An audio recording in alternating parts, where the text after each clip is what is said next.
नमस्ते mythology enthusiast. आज मेरे पास प्राचीन भारत की एक दिल छू लेने वाली कहानी है जो दोस्ती की असली ताकत दिखाती है। चलिए कृष्ण और सुदामा की खूबसूरत कहानी में डुबकी लगाते हैं। प्राचीन द्वारका नगरी में सुनहरे महलों और चहल पहल वाली गलियों के बीच सुदामा नाम का एक गरीब ब्राह्मण भव्य द्वार के बाहर झिझक रहा था। वह कमजोर था, उसके कपड़े फटे हुए थे और कई दिनों की यात्रा से उसका पेट खाली था। फिर भी उसका दिल उम्मीद से भरा था।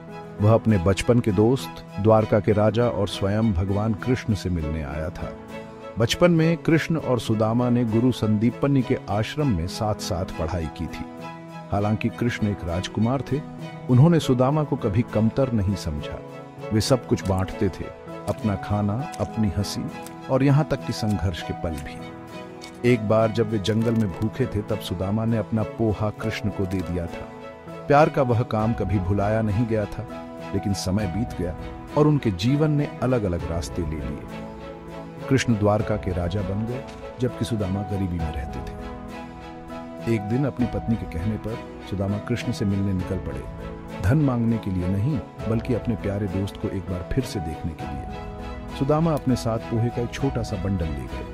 उपहार के रूप में बस इतना ही वह दे सकते थे। जब वह कृष्ण के महल पहुंचे तो उन्हें डर था कि उन्हें वापस भेज दिया जाएगा, लेकिन जैसे ही कृष्ण ने उन्हें देखा, वे नंगे पैर अपने पुराने दोस्त को गले लगाने दौड़े। यह दृश्य शाही दरबार को स्तब्ध कर गया। यहाँ परमेश्वर कृष्ण एक गरीब ब्राह्मण को पूरे आनंद से गले लगा रहे थे। सुदामा की आंखों से आंसू बह निकले जब कृष्ण ने उनका स्वागत किया, उनके पैर धोए और उन्हें सोने के सिंहासन पर बिठाया। दोनों ने घंटों बातें की, अपने बचपन के दिनों को याद किया।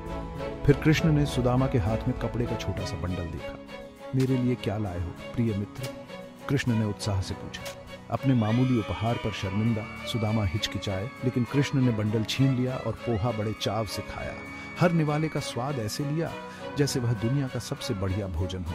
सुदामा मदद मांगने की हिम्मत नहीं जुटा पाए और कृष्ण ने कभी धन की बात नहीं की। एक खूबसूरत दिन साथ बिताने के बाद सुदामा चले गए, अपने दोस्त से मिलकर कृतज्ञ हुए।